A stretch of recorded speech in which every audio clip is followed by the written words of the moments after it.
You're listening to Chicago Stories, a podcast from City Hall featuring the stories of everyday Chicagoans and special guests, as told to Mayor Rahm Emanuel. This is Mayor Rahm Emanuel, Chicago Stories. We're here with columnist from the New York Times, Tom Friedman, who's in for your mother-in-law's birthday. 90th birthday, my mother-in-law, Kay Bucksbaum, a proud Chicagoan, and the whole family came in, yeah.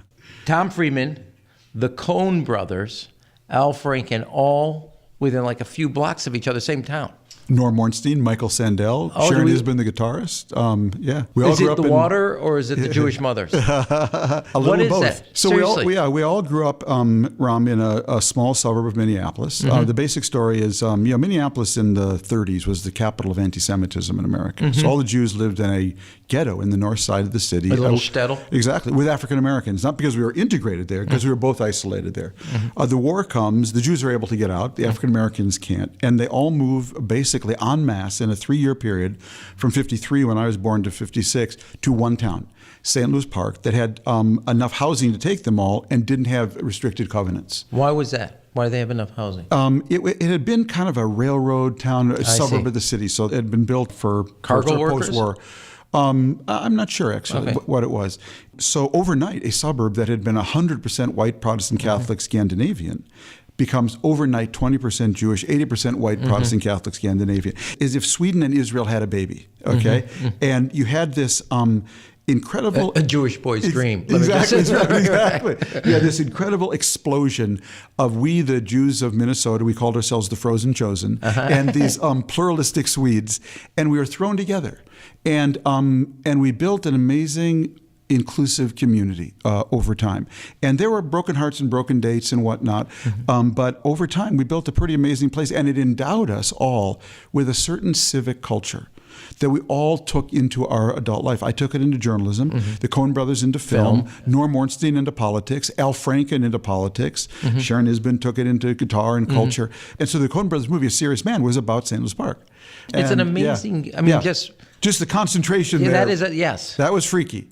It was about a certain moment in time and a kind of explosion of creative. And politically, my mother was a radical liberal. But for my entire childhood, she voted for Bill Frenzel. And Frenzel used to run with just a roadside, a highway billboard. It just said Frenzel for Congress, and it never said what party he was from. A different time. Let's skip forward then, because that is, talk about Pleasantville. Yes, exactly. Not that it was, and now. Do you look at what's happening in the United States, Germany, Spain right now, as you and I are talking about the snap elections? France has, Macron had hope. You have that, the yellow vests that are there, Brexit. Everybody refers to this moment. You really think it's a moment, or is this the new? Is this the new kind of context? And it's not a moment, it's not passing. We're here for a while, so get ready. So I think it is. Because this ain't Pleasantville either. This is the new. Yeah. And that's because I think we're in the middle of 3 nonlinear accelerations all at the same time with the 3 largest forces on the planet, which I call the market, Mother Nature, and Moore's Law. So the market is globalization, but not your grandfather's globalization. That was tankers on ships and planes. This is digital globalization. That's what's really knitting the world together. Or isolating it. Exactly, because you get both extremes. Right. Mother Nature is climate change, biodiversity loss, and population growth in the developing world.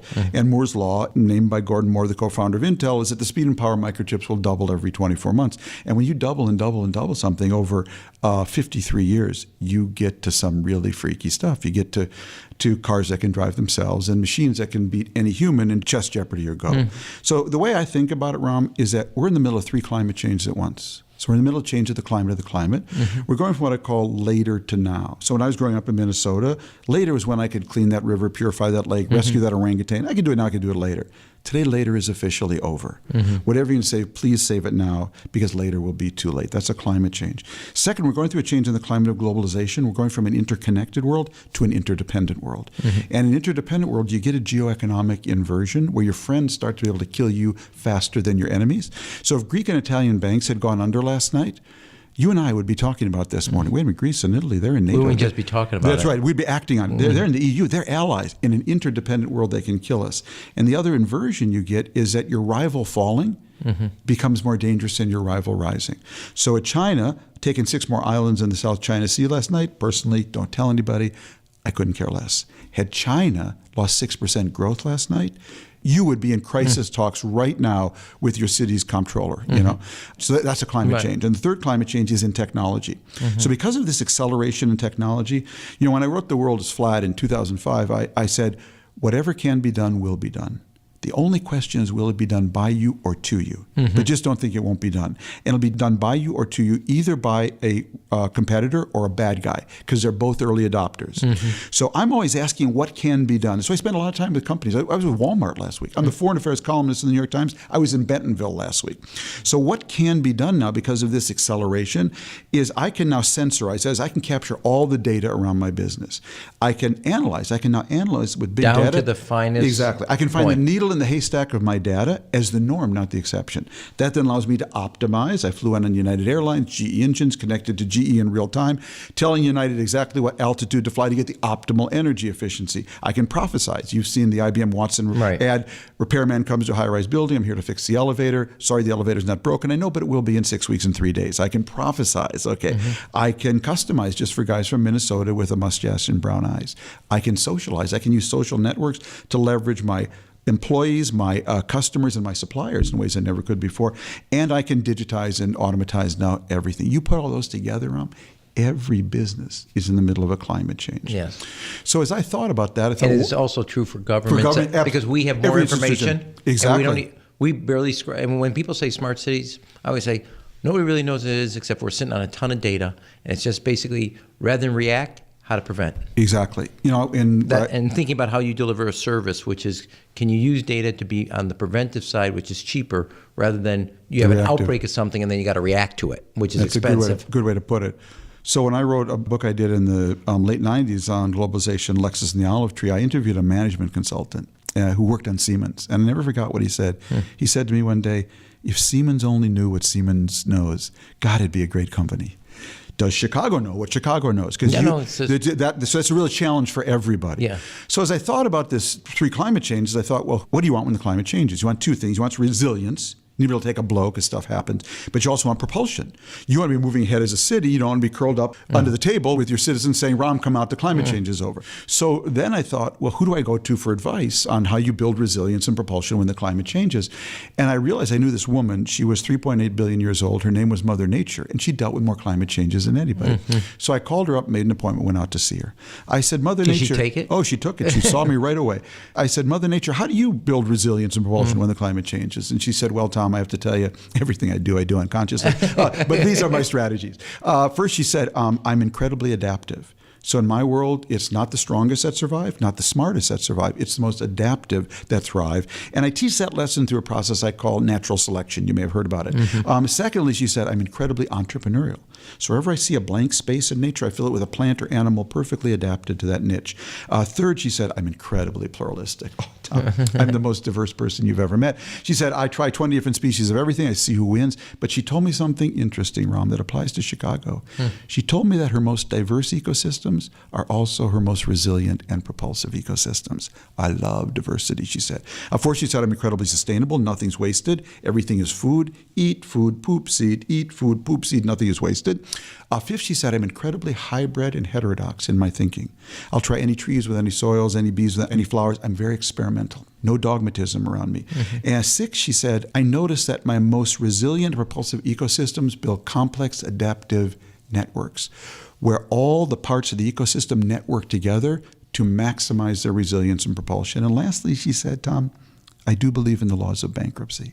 I kill all my failures. I return them to the great manufacturer in the sky, and I take their energy to nourish my successes. So the argument in my last book, Thank You for Being Late, is that the city, the company, the school, the community that most closely mirrors Mother Nature's strategies for building resilience and propulsion when the climate changes is the one that will thrive in this age of acceleration. And I think, and I'm not saying this for you, but I think it's one of the things that Chicago has been as a city really quite successful. In fact, I think we constantly have a rebirth. No, exactly. Right. And As I go around the country, what I notice is that people think America is a country divided between two coasts that are liberalizing, pluralizing, globalizing, diversifying. And then there's flyover America, where everyone's high on opioids, voted for Trump, and waiting for 1950 to come back. Well, you only have to be from flyover America, you from Chicago, me from Minnesota, to know that ain't true. No. Okay. Yeah. The country's actually a checkerboard, in my view, and it's a checkerboard between cities like Chicago that I think are building complex adaptive coalitions where government, business, philanthropists, social entrepreneurs, university educators are all networking together to improve their resilience and propulsion, and those that can't. And the ones that can are rising from the bottom up, and those that can't are actually collapsing from the bottom going down. sideways. And the country's a checkerboard of those. So it's interesting. So last week we introduced our resilience plan. Really? That's what you called it? Fascinating. Yeah, we did a plan, and it was with the Rockefeller Foundation, and it was a plan for the city because exactly shock absorbers. Interesting. Dealing with parts of the city that, obviously if you're poor or whatever, you're going to get hurt most, et cetera. Your resilience is thin. Your thin line is very thin. Right. And wealthier or better off, you're going to handle whether it's a climate change or other types of events.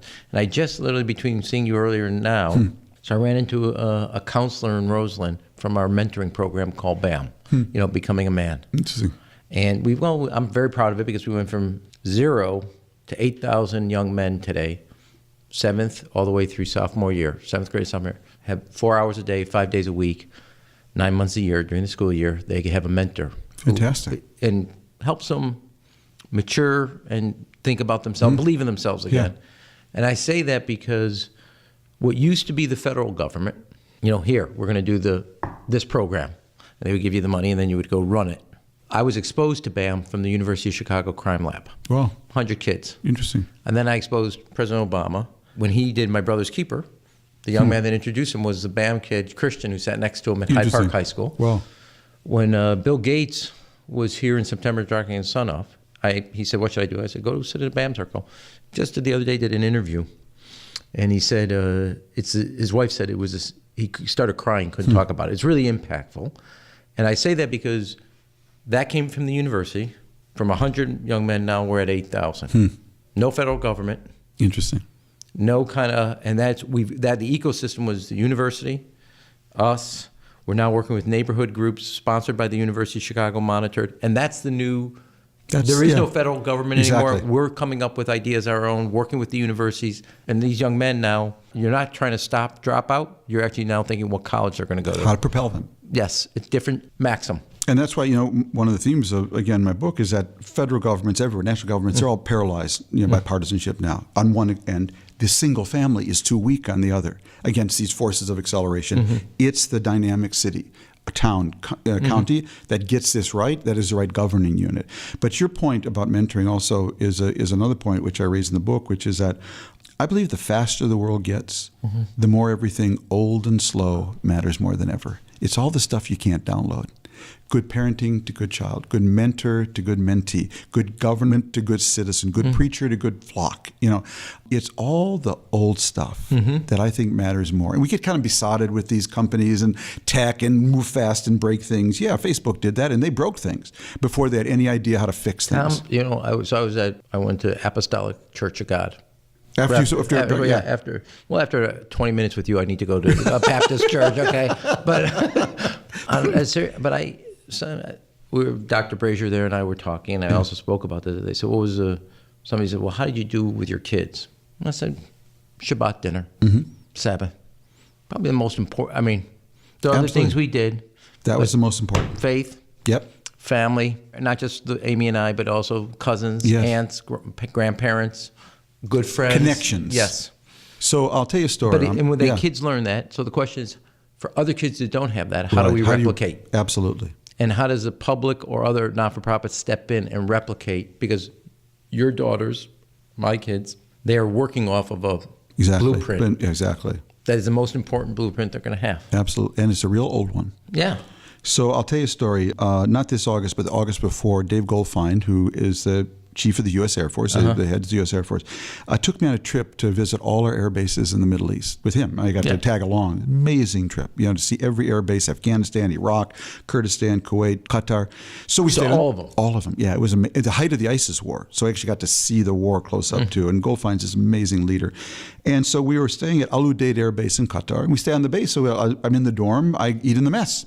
So I get up early. I go to the mess, and it was quite early, but I'm there by myself. I took my tray of cereal. I sit down, and 2 airwomen sat down next to me, table next to me, and I noticed out of the corner of my eye, one of them saying grace. Very quietly to herself, but she's saying grace. Happened a week later, I was in Birmingham, Alabama, to look at their community project. And my friend there, Lee Steisinger, who was deep involved in the community, had a dinner with the mayor and some community leaders at his home. And before we began, he said, would it be okay if I said grace? And I came home and I said to Ann, I bet a lot of America says grace, but how many people do we know who say grace? Now, we did other family connecting equivalents of that, but I'm really into saying grace now as a way of connecting and pausing. My teacher and friend Dov Seidman always likes to say that when you press the pause button on a computer, it stops. But when you press the pause button on a human being, it starts. That's when it starts to reflect, connect, reimagine. And so I'm really into going slow, which is why my book is called Thank You for Being Late. It's in praise of everything old and slow. I could say this, since Clinton's regularly late, he really must have. Let me ask you another question. Yeah. We both talk about, you have D.C. is Disneyland on the Potomac. Yeah. There's no national government. EU's falling apart. Yeah. England, they have, But when you look at the forces that you talked about, and I look at a city of Chicago. Yes. Those are really big forces without a national government. So how can we succeed with literally one of the most important blockers and thinkers and all of it is a national government that's AWOL? And the short answer is we can't, Ram. Everything you do in Chicago, you can only do so much. And I think you've done an enormous amount because I've followed this from the very beginning. But without a national government that is bringing people together, Jeff Immelt, when he was running GE, had a nice saying. It was that big, hard things can only be done together. And we have big, hard things to do. And right now, we need a president who can bring us together around some national projects too.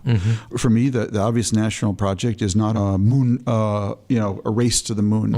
I want an Earth race. I want to have a race that makes the Earth habitable for us to stay here. And I think that's certainly one we can be doing, but we need a national project. Again, we grew up in the Cold War. You and I, we had the moonshot, we had the Cold War, and the national project has got to be something more visionary than a wall to keep people out. Because, by the way, the faster the world gets, the more open system you have, the better you are, because you get all the signals first, and you attract the most high IQ risk takers. And it's high IQ risk takers in Chicago or Washington or Minnesota. They're the ones who start the new companies. You talk about the world is flat. Thank you for being late. Right, yeah.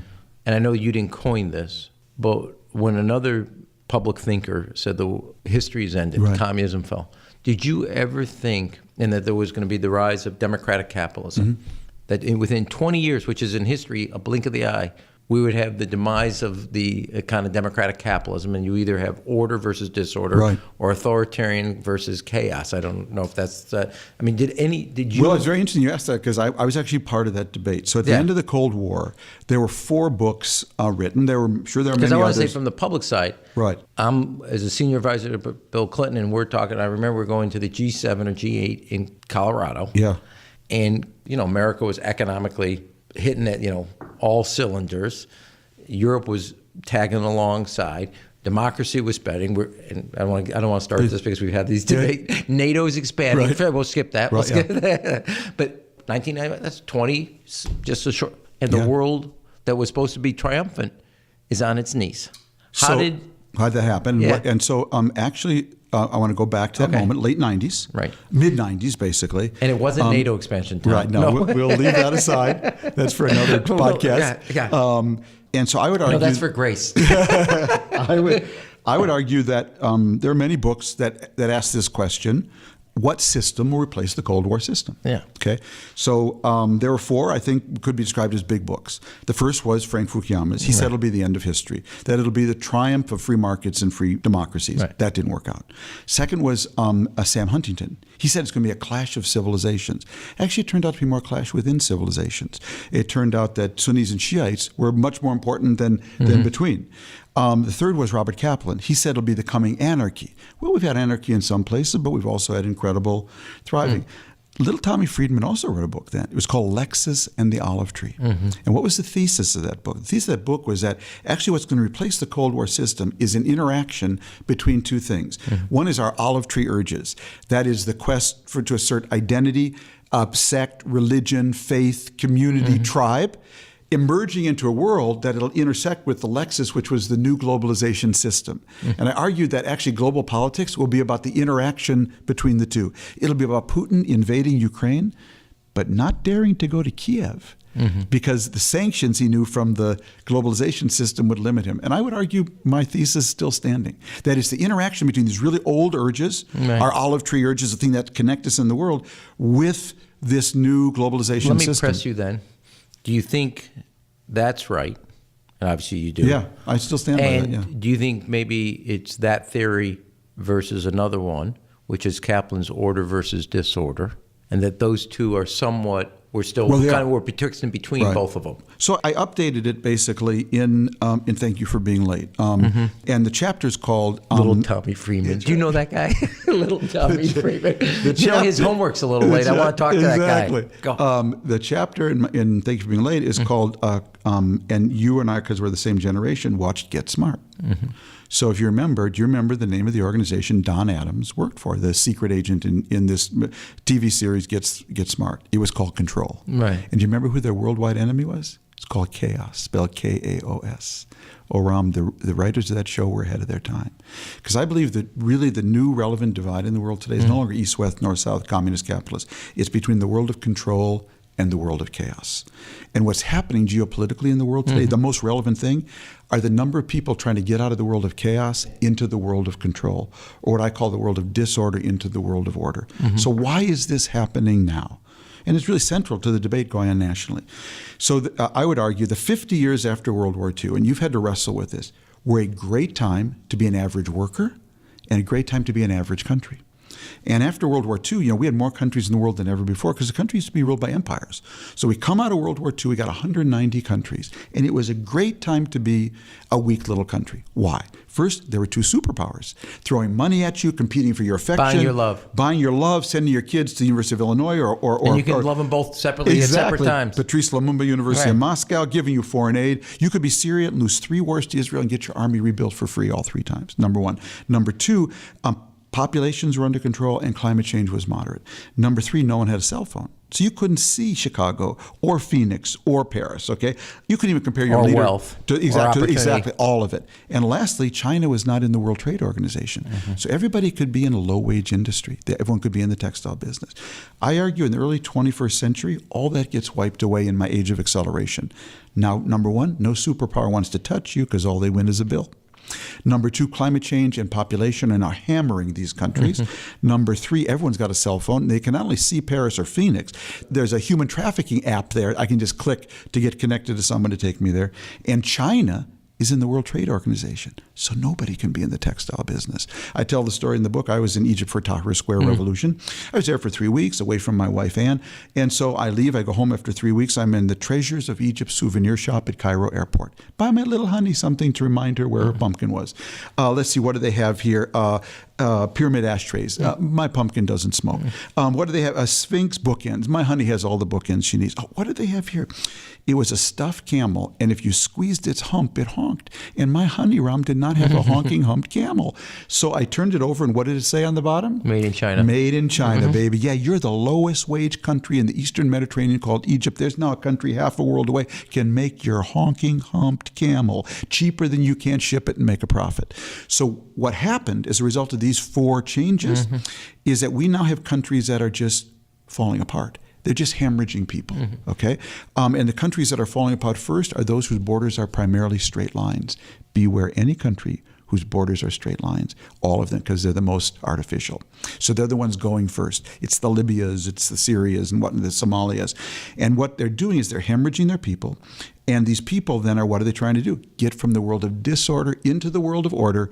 In our hemisphere, now primarily from El Salvador, Guatemala, and Honduras. In Europe, it's sub-Saharan Africa and the Middle East. And this movement of people from the world of disorder into the world of order is changing the politics of the world of order, producing these populist nationalist backlashes. And so it's all related to these accelerations. You know, just to make a fine point of it, and you will appreciate this. So my dad's brother in 1962 was a loan officer at the Farmers and Mechanics Bank in Minneapolis in 1962. He only had a high school degree.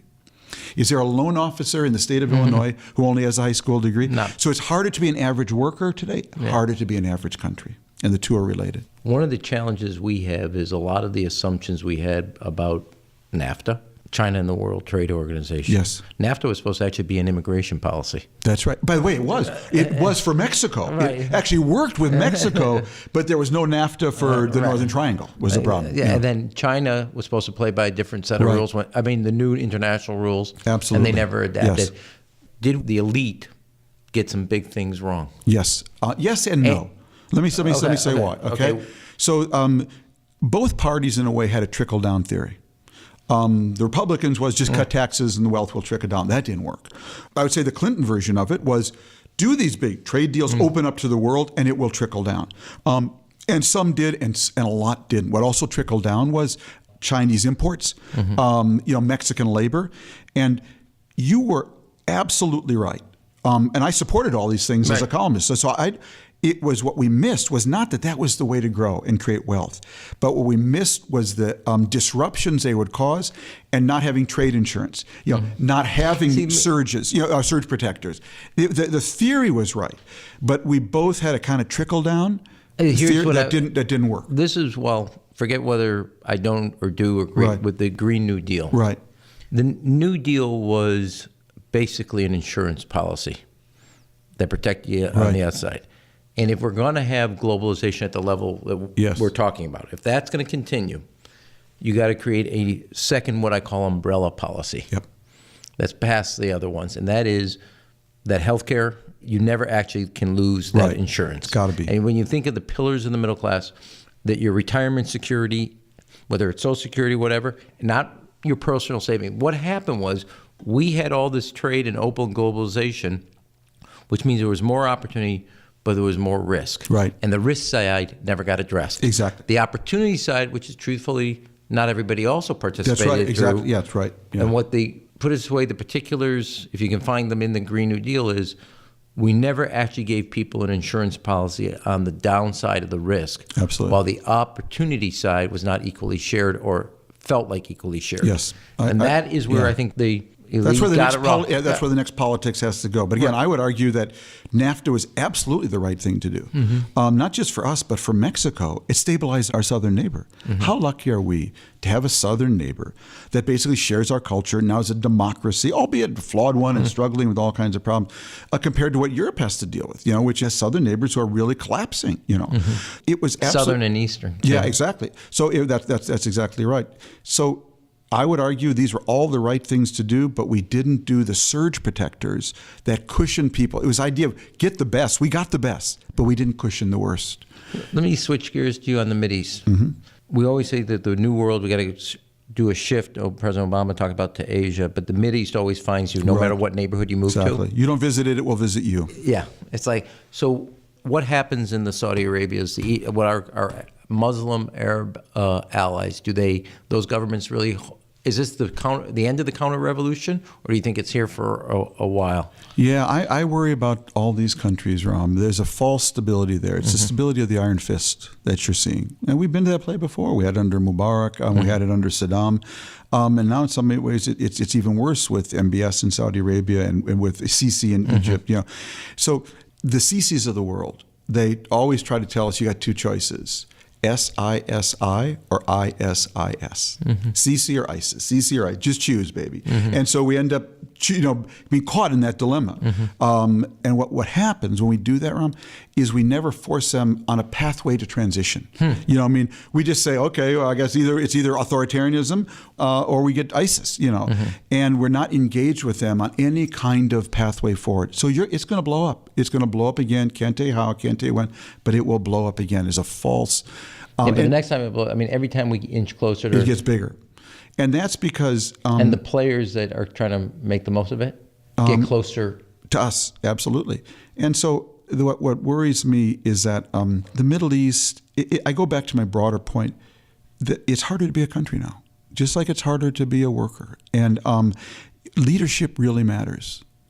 I changed my business card. Did I tell you this? No. Yeah, I changed my business card. I think I have one. Yeah, I got one, good. So it now says Thomas L. Friedman... humiliation, dignity, trust, leadership, ownership, amplification, culture, and community columnists. So it's all the things that I've realized are important. Humiliation and dignity. And you know this from Chicago. Humiliation is the single most powerful human emotion. Yes. Whether it's a poor kid, living in a terrible neighborhood or a young Muslim living in Europe, when people feel humiliated by their conditions, they really lash out. They'll let you know it. They'll let you know it. And the quest for dignity, it's enormously powerful. And those BAM examples you're talking, when you give people Next time dignity, you're through, I want you to. I would love to see that. Trust. My teacher, Dov Seidman, says trust is the only legal performance-enhancing drug. Oh, Ram, when there is trust in the room, you can move so fast. You've seen that in this. When you build trust, leadership, really important. Whether it's a mayor or in a school, school that has a great principal, man, can they go fast. And a school with a bad principal, bad. Ownership. Wherever there's ownership in the room, good things happen. When your kid owns their own education, when people own their neighborhood, when a teacher owns their classroom, I'm a huge believer.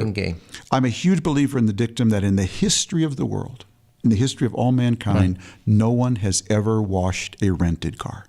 Not one time. People don't wash rented schools, they don't wash rented countries, they don't wash rented neighborhoods. Amplification. Here's what I learned from all my mistakes, like supporting the Iraq War. I'm not smart enough to figure out what can work in the south side of Chicago or in the south side of Baghdad. But you know what? When I see something that is working, I want to amplify it now. Because if it's working and they started it, it means it's self-sustaining. Culture is because culture eats strategy for breakfast. Peter Drucker was right about that. Boy, culture is a hugely powerful force. And if it's working with you, you can go far. If it's working against you, you have a problem. And community, because if you're not in the community business today, Ram, you're not in business. As a mayor, as a business. And so that's my business card now. Yeah, so in this last point, like you and I have talked about this, and you don't have a national government. The reason cities are emerging is the most government that's intimate and immediate in people's lives. Exactly. And where it's working, you have trust. And people think that they can impact what impacts them. DC's become Disneyland. Some states are dysfunctional, some are not. I like that. People feel they can impact what impacts them. That's interesting. Yeah. You want to put a park somewhere? Right, yeah. People have views. Exactly, absolutely. And it affects, and they think that's actually how they affect their lives. That's right.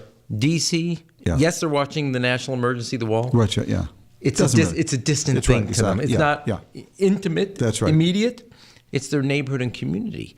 And the reason you're not seeing totally at the national level what you're seeing, the local level, you're not seeing it now. Exactly. Because actually you have stability where everything else is driven by forces creating fracture. Yeah. If I could do anything other than being a columnist for the New York Times, which is the most fun you can have legally, I can think of some illegal ways, it'd be to go back and be mayor of Minneapolis. Just seriously, I'd love to be part of a community where I care about, that I can really touch. It's enormous. I see, I've followed you here around, for all these years, and I see the joy you get from feeling, hey, you changed some people's lives, whether it's through BAM or school day or whatever, Then the college is like, I was talking to, Prime Minister Renzi was a mayor of Florida. I said, which one did you like more? He goes, mayor.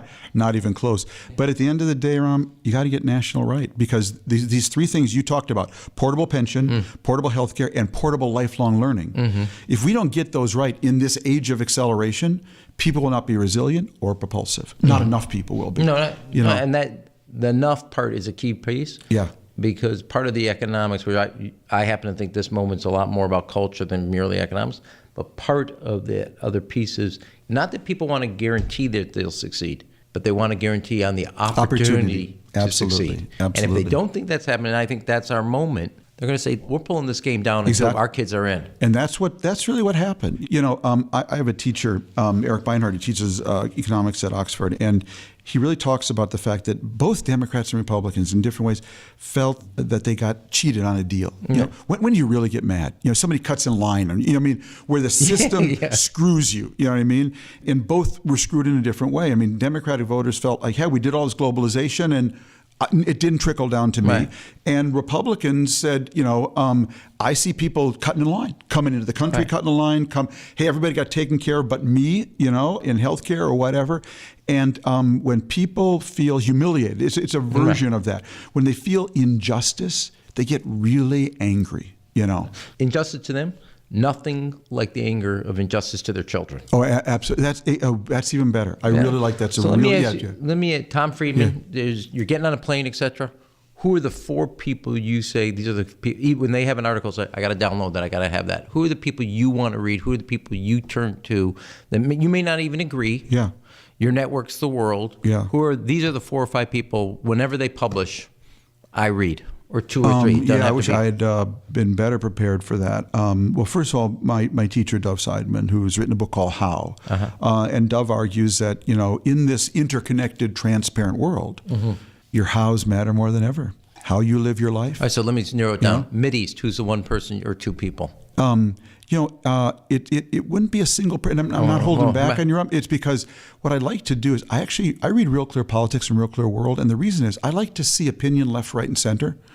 And in this world, nobody kind of gets it right every week. I sure don't. You know what I mean? So I really want to read everybody, and the joy of this world. So I really try to ingest a lot of information. But I'm getting on a plane to go to see one of my truly mentors, and that's Nandan Nilekani, who is the founder of Infosys, kind of the Microsoft of India. And it was in his office in February 2004, with my little laptop on my lap, in which he said to me, Tom, the global economic playing field is being leveled. And you Americans... So that's where the flat came? Yeah, and you Americans are not ready. And I thought about that. I actually did the interview, got back in my Jeep, drove back to Bangalore City, and the whole way I'm thinking the global economic playing field leveled. And I said, it really is what he's saying, that it's being flattened. Wow, India's premier engineer entrepreneur just told me the world is flat. I got back to my hotel. I ran up to my room. I called Ann in Washington. I said, honey, I'm going to write a book called The World is Flat. But I'm going to go get you this camel that makes a noise first.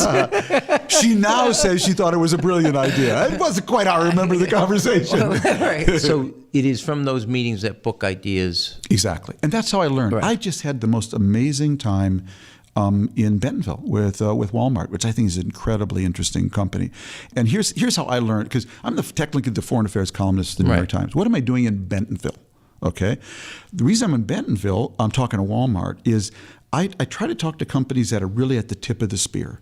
Walmart's a pretty interesting company. Not a lot of people around have gone into the Amazon and wrestled with the alligator and come out with their head still on their shoulders, and Walmart has.